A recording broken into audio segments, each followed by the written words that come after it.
I want to take a moment to share with you the power listening partnerships has to allow us to actually show up for our kids. So I want to give you a little example from my life. My 4-year-old was pushing limits like no other, completely dysregulating me. I was not able to hold limits. I was overwhelmed, exhausted with everything in my life, with everything culturally right now. And then I get a call from the school that he literally snuck out of the playground, found the one hole in the fence, led another child out of the playground onto the parking lot outside, which on the one hand, I'm thinking, yes, I've got a leader for the rebellion here. On the other hand, I'm thinking, OMG, no, you cannot sneak out of school and you need to listen to the adults. So I knew that he was essentially full of feelings and that my inability to hold a limit and listen to his feelings was contributing. The teachers at the school, they don't have the ability or the manpower to hold a limit and then listen to the kids' big feelings. So I had a listening partnership. I got to say all my feelings about how hard it is to parent a kid who's just constantly pushing limits, how I just need a freaking second for myself. Got to cry and yell and rage with someone who really gets it, who was able to listen to me, love and compassion and curiosity, not making me bad and wrong or making my kid bad and wrong. Guess what? No one else is going to listen to your kid's feelings the way that you will. All day long, my kid is on the playground full of feelings, not getting heard. They're going to come out through bad behavior. But I didn't have it in me to listen until I had this listening partnership. That evening, I went to pick up my child. I said, okay, I am ready. I am going to hold a limit and make space for the feelings. I know this is what my kid needs right now. I showed up. I did a little bit of connection and play with him. We were the last ones on the playground. I'd set this up for myself in my listening partnership. I thought through how might I actually do this so my kids' feelings get listened to, so they stop coming out in this bad behavior or difficult behavior. I set a limit. It wasn't even a fully necessary limit, but I knew he needed a limit. And the limit I set was, we can't go across the monkey bars 3 times. We can only do 2, because he needed a limit in order to feel his feelings about limits and about having to push those feelings down all day. And you know what he did? He started to, but I knew what I was doing there. I had worked it out in my listening partnerships. So I didn't get into the negotiation.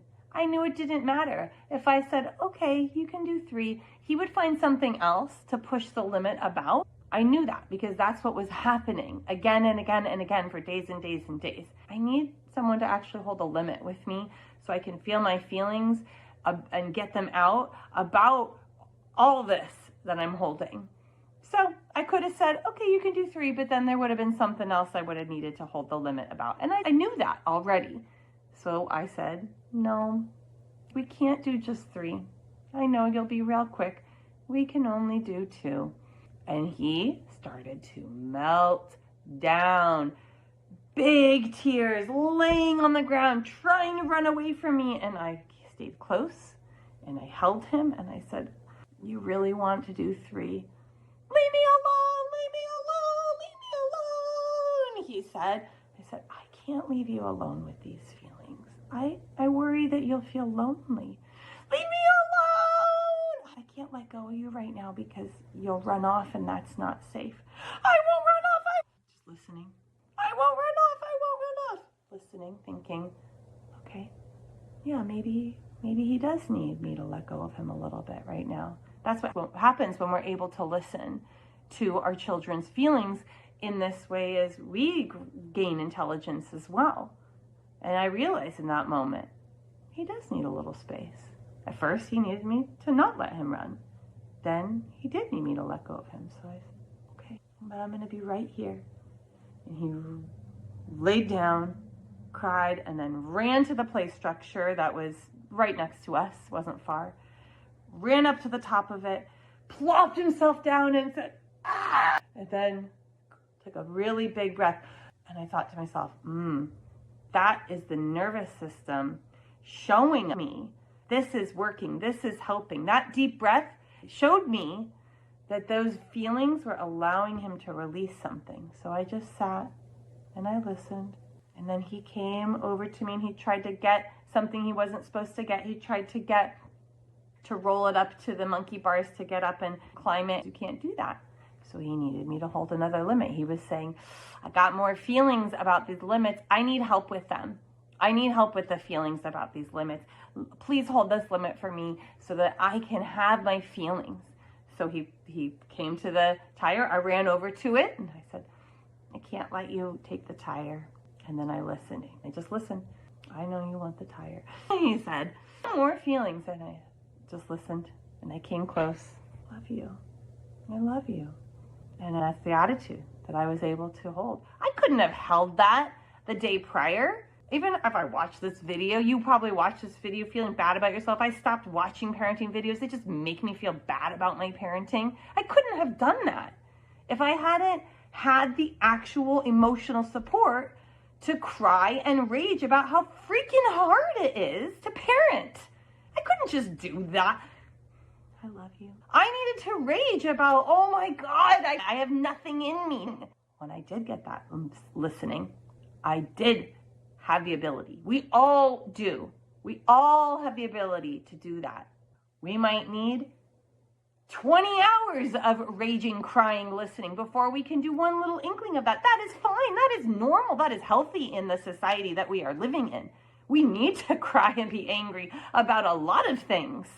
And if you don't have time for 20 hours, 15 minutes is better than nothing. Hold feelings for your child's big tantrum with 15 minutes of crying. You got a lot of stored up feelings. That's not your fault. You're not bad. You're not doing it wrong. You don't need the new 3-step trick parenting hack. You need compassion. You need love and support. This shit is hard, okay? So I wanted to share this with you because listening partnerships is so powerful in being able to provide the kind of emotional support we actually want to give to our kids. We just cannot when we are overloaded. And so I want to put that out to you. There are ways to get listening partnerships right now. You can join the Hand in Hand community online. They can help you find listening partnerships. It's very low cost. You could, if you already have some training in parenting, you can join a parent support group. You can join my parent support group Mondays at 12 p.m. where you can get that listening live, real time. Way less cost than therapy.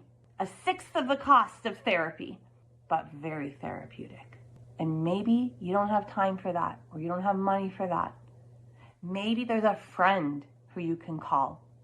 You can voice memo your rage, your tears. You deserve support. Parenting is so hard. You deserve support. And when you get the support, you can parent a little more the way that you want to. You can do this. Thank you.